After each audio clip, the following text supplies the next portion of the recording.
We are live 364 days a year. What are we doing here? If Dom turns at SummerSlam, I'm shaving my moustache off. I've told you, if that happens, it's going. My lip is cold because of a stupid bet that I made on YouTube. Oh, good. Wrestle's better than Daniel Bryan. Bryan Daniels better than Okada. How do you not get 50 after Monday Night Raw? What is going on, everybody? We are back once again with another edition of Wrestling Republic's daily broadcast. It is Saturday, June the 14th. I'm fired up to be here. This is episode 901. I missed episode 900. I was sad. I had a whole Tony Hawk shirt planned. Not a huge deal. I made $8.99 and I made 700 other episodes. So it's neither here nor there. But I am really excited to be here today to break down SmackDown because I've got a sweet team hanging with me. We've got one veteran and one guy that's basically a veteran with us when it comes to the daily broadcast at this stage. He's been on every other time I'm on as far as I'm concerned. But first and foremost, I will introduce out in Philadelphia, Pennsylvania. He is my co-host for Sold Separately. He is Anthony Ricciardi. What's going on, dude? How you doing? It's always fun to do these and to cover a SmackDown with this crew. Should be a lot of fun. Absolutely. I'm fired up about it. And like you mentioned, I've got both ants here today, which I am very fired up about. But I got to send this one to my dude, Ant U, in the original WR colors out here on a Saturday. How are you, man? What's going on, brother, man? It is episode 901. We're going to have some fun. SmackDown was full of ups and downs like a roller coaster, and we're going to talk about it. Let's go. Absolutely. Let's get right into it. Let's talk about the guy you can't see, but we did see last night, John Cena. He's got no friends. I may have two ants, but he has no friends. That's what it's looking like right now. I guess Logan Paul was his friend. That didn't work out so well. Travis Scott was his friend.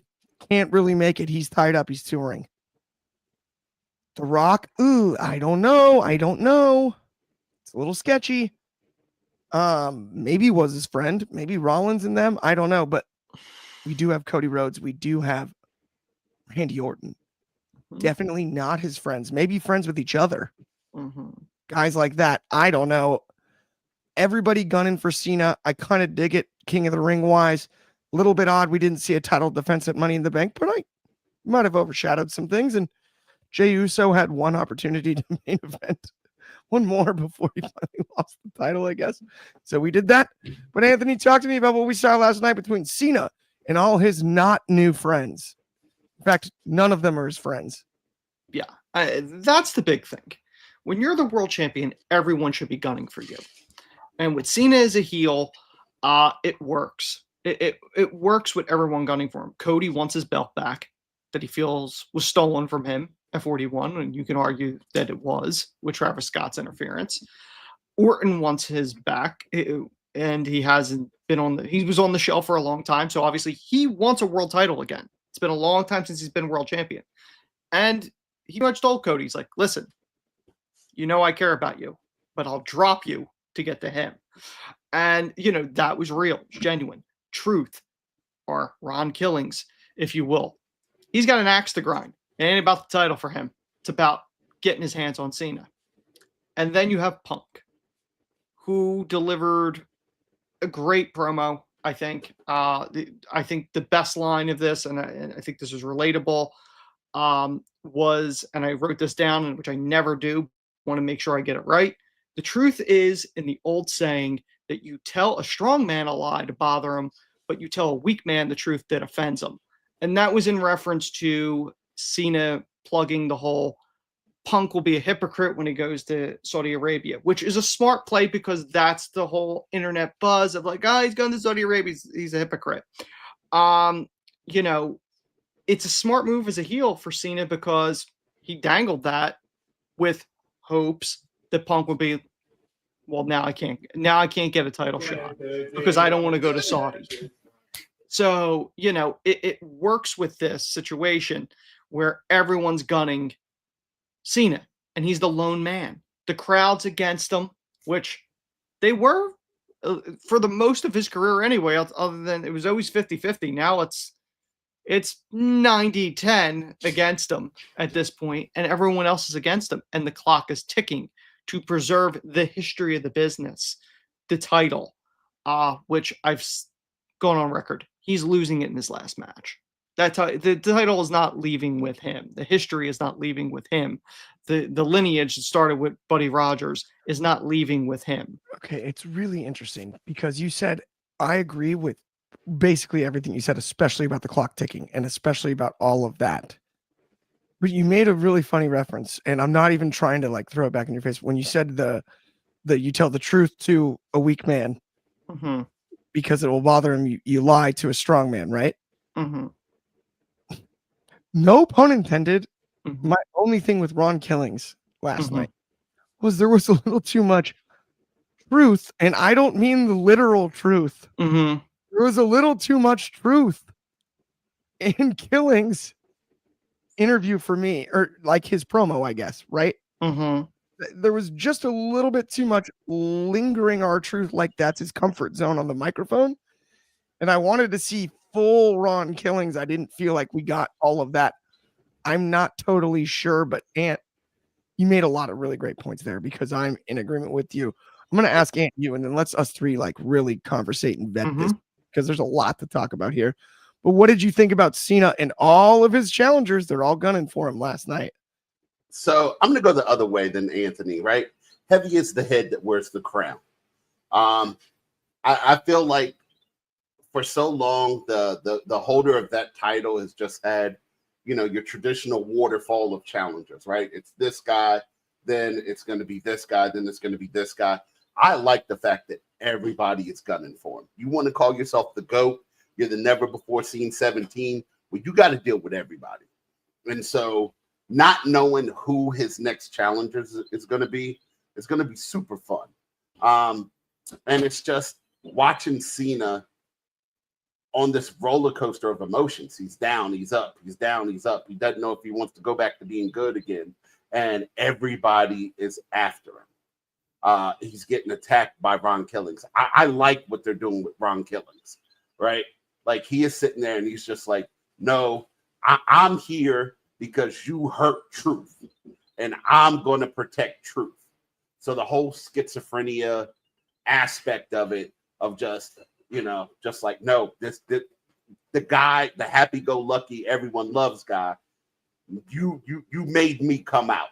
So the attacking Cena, the promo that he had, I think all that is just beautifully written, beautifully done, and we're going to see a culmination of things. I do agree with Ant that Cena's not walking out with the title at the end, but there's going to be, it's going to be a nuclear level event when he does lose it. There's going to be a lot of stuff. It's going to be bigger than when Cody beat Roman. There's going to be more people there to take out Cena. So that's how I feel. Absolutely. And honestly, Ant, that makes us 3 for 3 on people that don't see Cena actually walking away with the title. Which brings me to this. Last night was the classic. We see it in wrestling happen pretty often. Everybody's gunning for the title. Right? We got a little bit of a rub for every single person that could possibly take it. And that's why I honestly wanted to sort of get through our initial takes on what we saw last night, because I had a feeling we'd get here. And that's who's going to be the one to take it.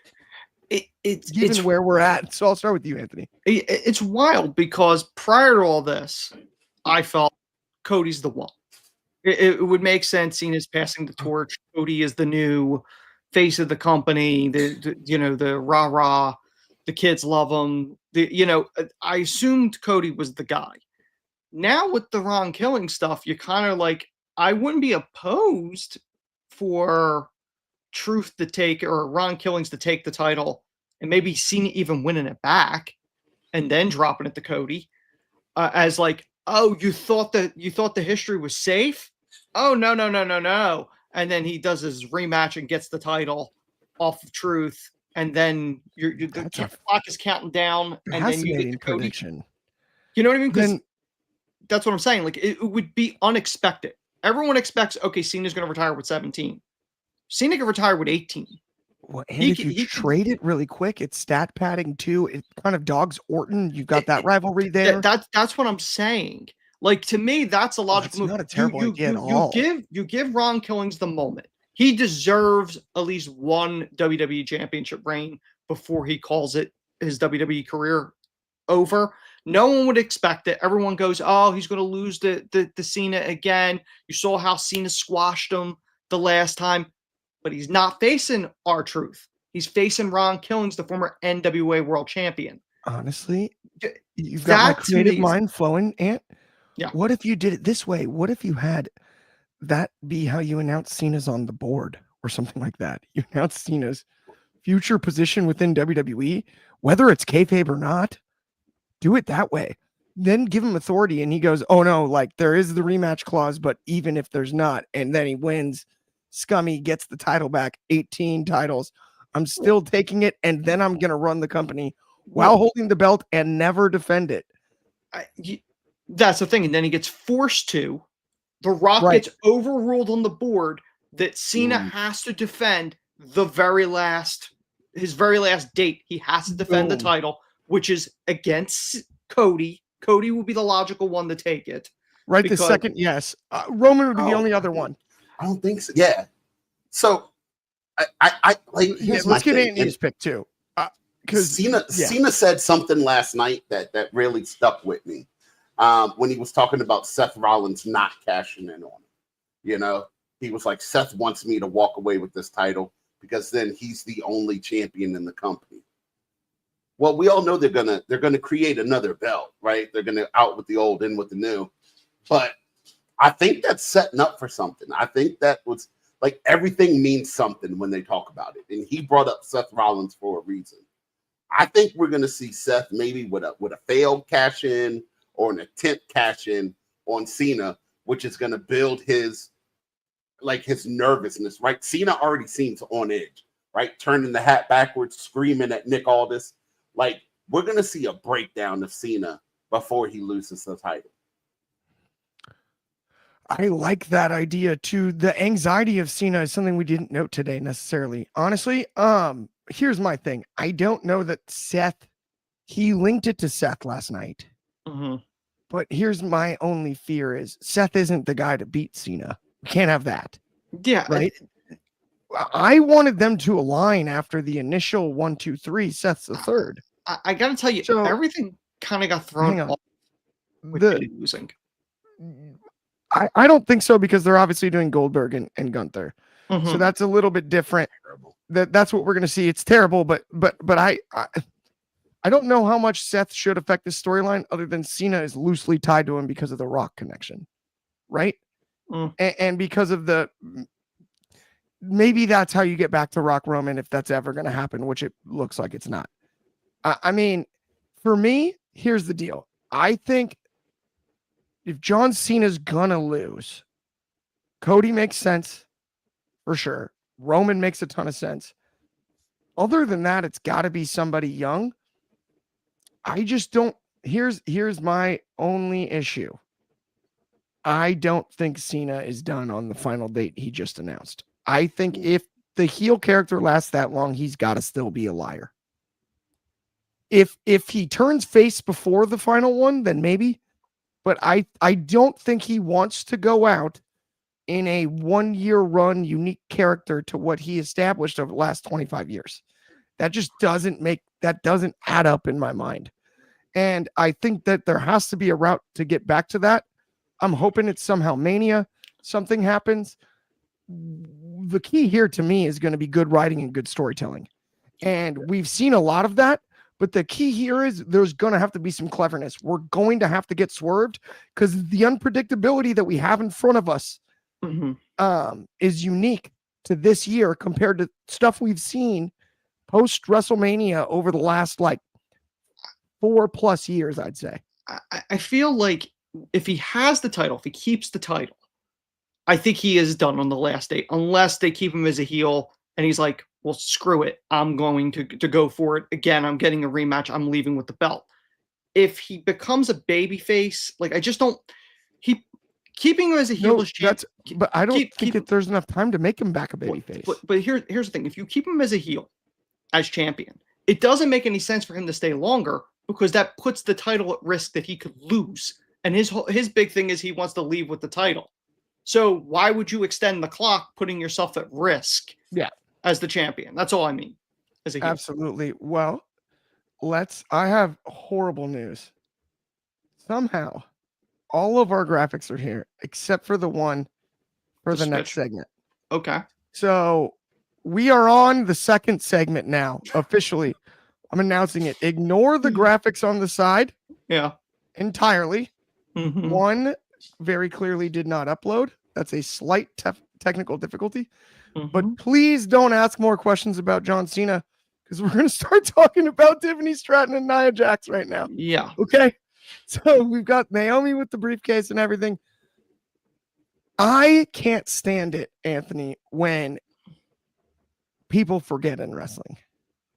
Yeah. Nia Jax did not forget. Thank Mhm. you. This is logic. This is important. Anthony, talk to me about this one because Nia Jax and Tiffany Stratton have had as good of chemistry, whether Mhm. as teammates or opponents, as anybody on Tiffany's ascent to the title. And I think Mhm. Nia deserves some credit for that. I enjoyed what they did last night. What were your thoughts? Other than Chelsea Green, Nia is probably the best rehire that's taken place under the Triple H regime. It's been a rough week for Tiffy. You know, she had that horrible pitch at the Mets game, but it's the Mets, so who cares? But you know, it was a really horrible throw. And then she gets squashed by Nia. You know, Nia makes a lot of sense. She has an axe to grind with Tiffy. Tiffy backstabbed her. But you also got to keep the factor in this. There's family ties there. Naomi and Nia are family by marriage. So what better way to, if I can't get the title, then I'm going to help the current Money in the Bank winner take the title that you used to steal it from me. And then I'll settle things with Naomi down the road if that's the case. But I'm getting that belt off of you one way or another. It's a smart move. If I can't have it, then let family have it for the time being. I think that's the smart play. I But don't. that's not what think- happened last night, I which is know. crazy because That's like so true. Naomi came running back to the ring to cash in, and Naomi just screamed at her, "No, this is mine." And I don't get it, right? Like, I don't know, man. I don't get it. Yeah, that's here's my problem. Nia Jax has been on the best run of her career, and she's a big reason that Tiffy's here.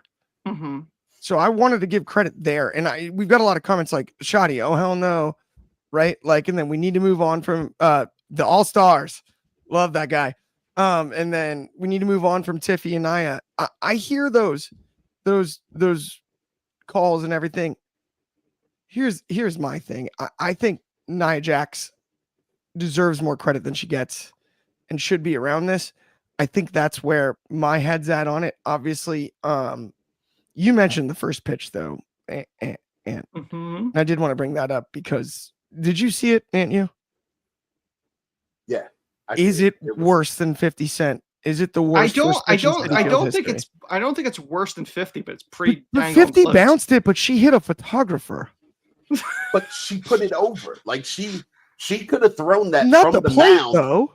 She could have thrown that from the mound and It was actually been hype. close. The thing came out early, dude.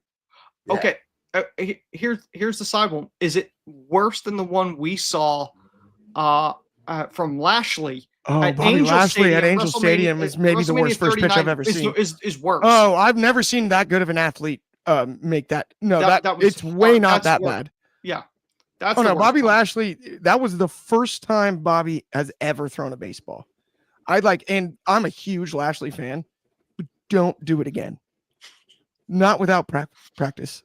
That was I can't fathom That's the worst. anybody as coordinated as Bobby Lashley possibly not being able to just get a ball over the plate.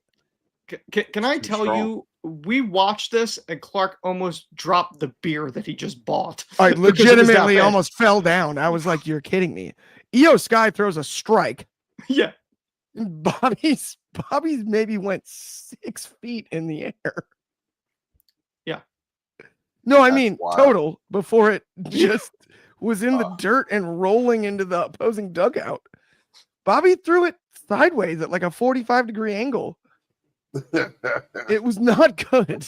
It was not for a guy that size. It was bad. It's bad. But either way, that's the end of our rant about first pitches. Let me talk about some other things. We don't that have are a graphic important. for that. Yeah, no, we don't. Let's talk Yeah. about really quickly Wrestling Republic's Undercard. Subscribe to our second channel, Wrestling Republic Undercard, for exclusive videos, clips, and more. We've got sold separately over there. Of course, you'll love it. And all kinds of great clips. If you like our stuff here, you will like it there. Also, you need to check out the Etsy app. You'll see me and Aunt you over there. You can argue with us. The best part is it's absolutely free. You can download it on both the App Store and the Google Play Store. Head over to the upcoming streams section, no doubt. And then last, but certainly not least, I'm not going to ask you to do any more things today, I promise. Subscribe to Allison and Alice's YouTube channel to see Ben's 5 key findings from Raw, SmackDown, and more. That's every Tuesday and Saturday. And if you like our stuff here, you'll probably like that. And if you don't like it, then you can, whine about it in the comments on this show. It'll be great.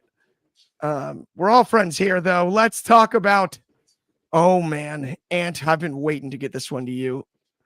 And that was, wow, dude, I've been really punny today. Ant, you got him. I've been waiting to get to the U when it comes to this. The Motor City Machine Guns versus 2 of the Wyatt Six. Gone wrong, as you can see in the headline. Disaster strikes. What in the wide world of sports are we doing here? Okay, so I know WWE has a ton of writers, right? But whoever's writing the SmackDown tag team segment right now, just get rid of them. Get rid of them. You took the time to legitimately build up this tag team roster. And the teams you have in there all are really good, right? So you introduce the Wyatt Six. This could go well. This could be really good. But it's not. Because if you watched it last night, either it's really bad writing or the Wyatt Six is just lazy and don't deserve to be on TV anymore. You have a tag team match, right? Wyatts have not been on TV for what, 3-4 months now? And the best finisher you can come up with for your tag team is Dexter Lumis hitting a top rope leg drop. Plus, the continuity was off. Him and Joe Gacy several times just couldn't get a double Irish whip right. I sit there and I'm not a big fan of the Motor City Machine Guns. I'm really not. But it was a disservice to what happened to them last night. And if you're going to have the Wyatt Six beat all these teams that you've legitimized over the past couple months before WrestleMania, given the Street Profits the title, DIY is good. Pretty Deadly is even pretty good. And they're not even on TV anymore, right? But if you're going to destroy this tag team division with just throwing the Wyatt Six in for nothing, I'm not a fan of it. Now, don't get me wrong. Wyatt Six, their entrance, beautiful. Love it, right? But I don't want another Jey Uso scenario. I don't want, just because they have a really good entrance, you're just going to thrust them up, because that's bad writing. It's just bad writing all the way around. And the Guns are so good. And I mean, honestly, I really like Gacy and Loomis's talents. But where was the tag team continuity? Like you said, they can't even do a double Irish whip. How wild is it that that's all being written by Road Dogg, one of the most decorated tag teams in the history of the company? Yeah, like, what are we doing? When not only that, the New Age Outlaws weren't like a traditional tag team. That's the funny part. Oh, no. They were thrown They together became and one. made it work. Yeah. They became one. Mhm. But at the same time, like, I don't get it. I don't get the booking of it. I don't get why we can't build a tag division. I think tag team wrestling is so important. I think tag team wrestling is so exciting.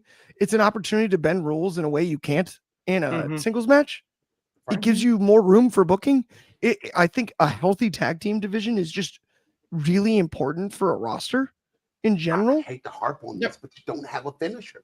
I know. You don't have a finisher. Well, that's the thing. So it's true. It's hard because I think arguably right now in all of professional wrestling, SmackDown probably has the best tag roster that's going. Do. Yeah. It sucks though, because we can all off the top of our head name 30 great tag teams and build like the best, or 64 probably, and make the best tag team tournament amongst wrestling ever with active tag teams. Like, and we don't even have access to like the past or the Hall of Fame. Like, we could do that now, right? The Usos are still around. Well, the Lucha Bros still around. The Bucks. You're on the cusp of both of those teams Motor City reuniting. Machine Guns. Yeah. The Hardys are still around. Edge and Christian still exist. Private Party still floating around. Private Party, right? I mean, there are the list goes on and on of how many awesome teams. Like, heck, Proud and Powerful split, but dang it, FTR, Awesome like, you could put Awesome Truth back together. yeah, like there's the New Day, the Rascals. Yeah. Yeah.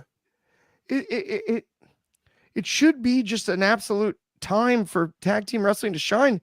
And it seems every week, week in and week out, it just doesn't happen. Misses the mark. I don't get it. And it's every show. It's not just WWE. It's not just AEW. It's not just, I mean, New Japan, the tag division. You would have thought there would have been a shift after that ladder match that should have been on Mania. That was on SmackDown. Yeah. The Street Profits we didn't even name in all the list of names. Sorry, Ant.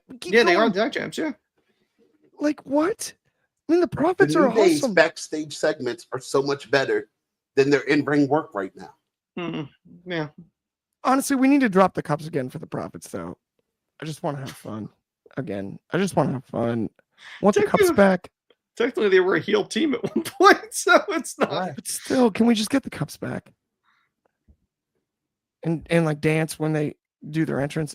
And they're still great. Like, oh yeah, Fraxium, Bobby Batista. Fraxium, yeah. Look at Bobby B is in here. Yeah. Trey Miguel's new finisher is awesome. Yes, it is. Yeah, Zach wants in Trey Miguel. He said too, and spoke if you got him, no doubt. DCX. Yeah, man. Like, it's like, dude. Yeah, and then Trips doesn't care about tag teams. Yep, All-Star. I hear you. Dude. It bugs me though. I really like tag team action. But let's have some extra fun with this final segment here, because we got graphics for the rest of them, so I don't really have to worry about it. We got one left. This one was predictable. Darn it. How telegraphed was this in the opening segment? If Cody and Orton don't win, who does then? After they talk to John Cena, I'm going to you, Ant, you out of the gates here, man. Of course they both won. The matches were great. Matches were great. Like, they fully kept you interested the whole time. And I was sitting on the edge of my seat screaming because I thought we were finally getting that Carmelo Hayes semi-push. I thought Carmelo Hayes was coming with nothing but net from the top rope, and then he gets RKO'd. I mean, once again, Randy has a way of just making the finishes of the match super good, right? So that perfect. LA Knight getting pulled out by Bronson Reed, like, it was just it's crazy. The whole Cody winning. I don't want to talk about that. Mr. Ty Clips is moving on, but I need to see something new. I need to see something new. Especially in this tournament, right? We all know Cody's going to get his chances. We all know, Cowboy Bob Orton's boy is going to get his chances. Let's just give us something fresh, just for a little bit. Just something to, like, an appetizer. I'm so with you. I'm like, listen, I love Randy Orton as much as the next guy, but if this leads to Cena Orton 103, I don't know how much that does for me anymore now that we saw the last one and knew how it was going to go down.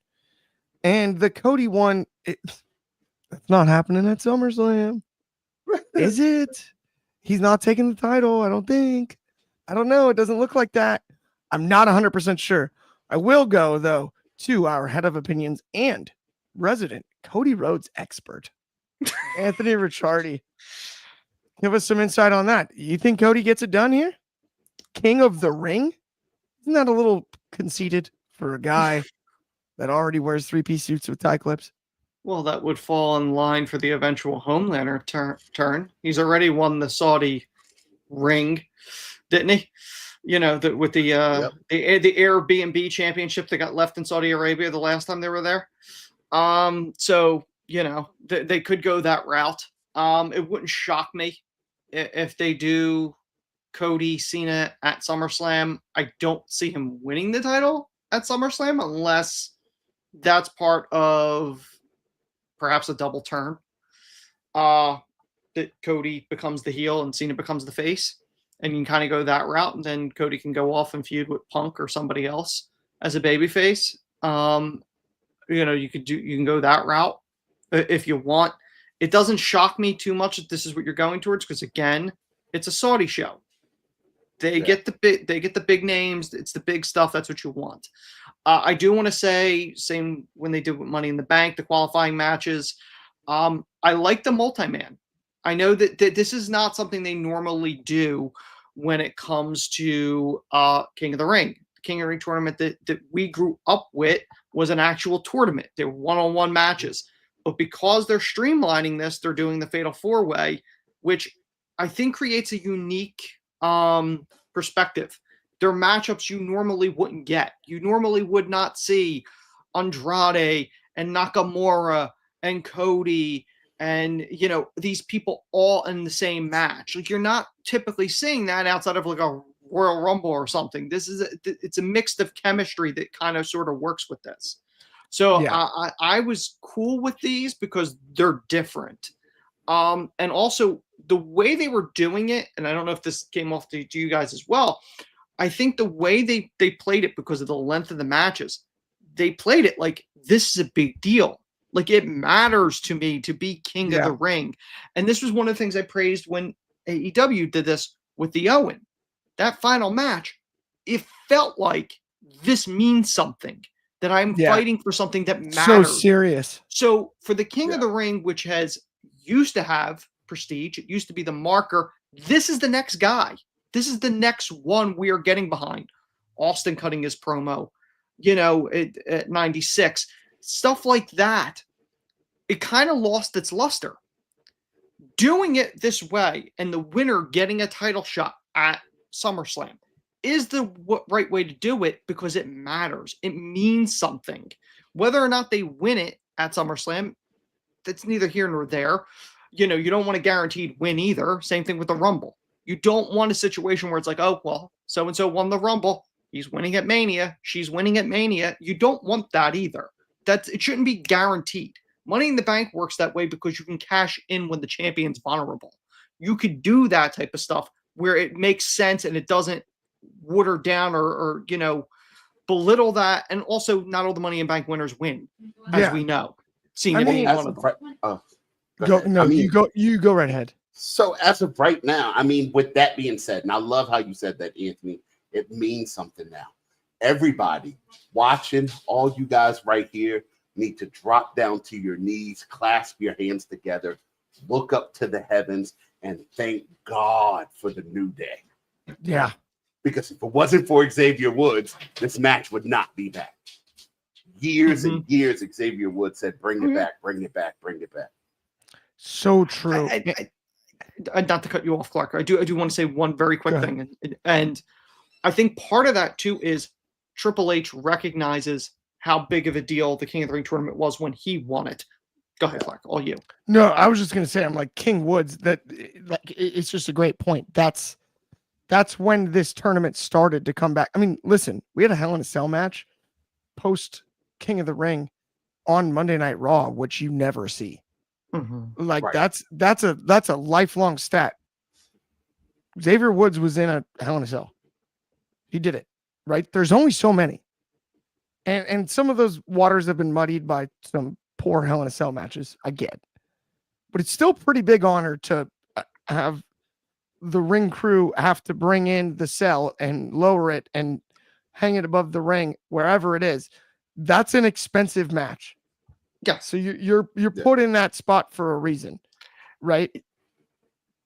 It also matters that it was a match that justifiably needed it. It wasn't the monthly pay-per-view. Oh, well, it's Hell in a Cell, so we're putting it out there. Like, there was actual feud to go behind it, Right. to your point. Glenn. So here's the real question to end the show. Who wins the men's King of the Ring?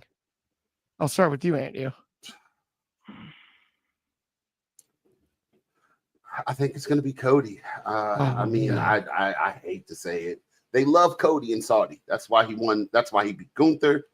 You know, I think Randy's going to be close again, and you know, he's going to go to SummerSlam and he's going to lose, and that's when we're going to start seeing Homelander Cody come in. But I think Cody's going to do it.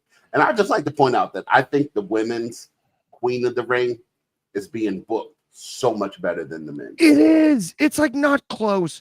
That is a So great much shout. It really is. Okay. We'll address that next, actually, but give me your pick. Are you going with Cody as well? Actually, they could go that route if they wanted to go SummerSlam, but I'm actually going to throw a wild card out there.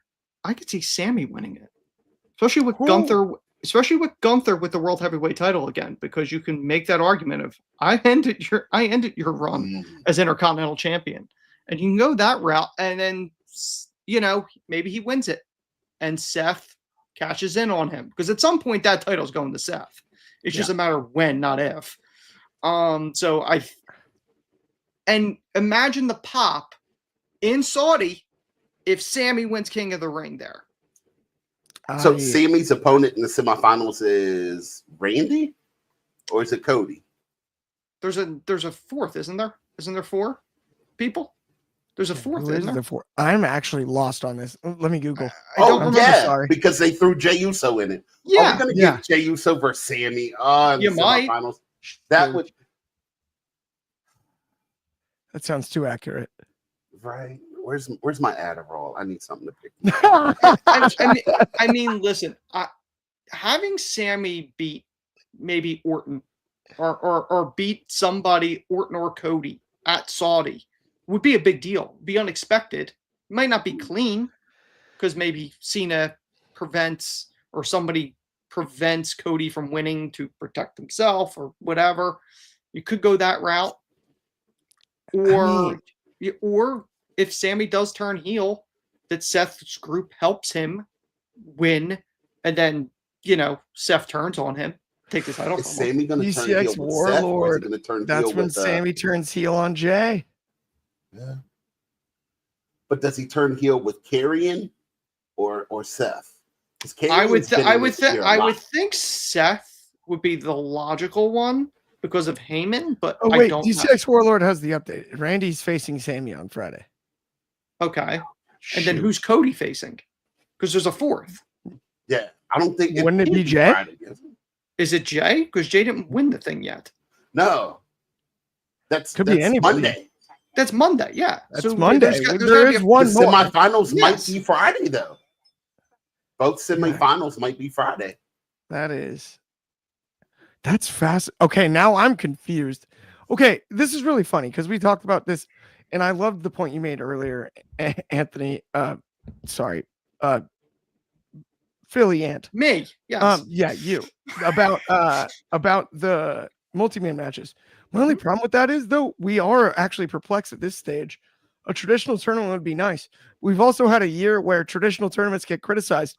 So I don't know. My hands are tied here, right? I'm like, there's so many positives because the matches, like you said, they matter and they felt good. But I'm also like just confused on who's left. Like there's so many names. There's one more fatal four-way. There's one more to qualify for this thing. Sheamus, Rusev, Bronson Reed, and Jey Uso. Boom. Yeah, I mean, here we go. Cena retains. There's another outcome, and then DCX Warlord with all of them are. That cracks me up. I love that. I mean, yeah, this is an interesting tournament, and it's funny because we talked about it a couple weeks ago. I thought it was a little weird that it's right after Money in the Bank, like right on the heels. It's almost too similar, but I get it. Like you mentioned, Anthony, it's the difference being you can cash in at any moment versus it's a scheduled date. Yeah. Right. But it did just feel like it took a little steam out of the post Money in the Bank team because, like, why is Ron Killings not in this now? Well, You know he's re-signed. the other thing is the Money in the Bank, to me, was always a July pay-per-view. They moved that up to June, which it shouldn't have been June because you're doing the King of the Ring in the same month. Obviously, next year it's going to be even later. It's after SummerSlam, I believe. Money in the Bank, isn't it like August something? Something like that. That sounds correct. Either way, it's been a heck of a show. I think that brings us to the end of the show. Happy Saturday, everybody. Thank you so much for tuning in. If you haven't liked and subscribed, please do. On behalf of me, Clark, and you, Aunt, other Aunt, all of the aunts and me, thank you so much for tuning in. We'll be back same time, same place tomorrow. That's, of course, 3 o'clock on the East Coast, 8 o'clock in the UK, noon Pacific, and 9 o'clock for my friends in Hawaii. Have a great rest of your Saturday. We will talk to you soon.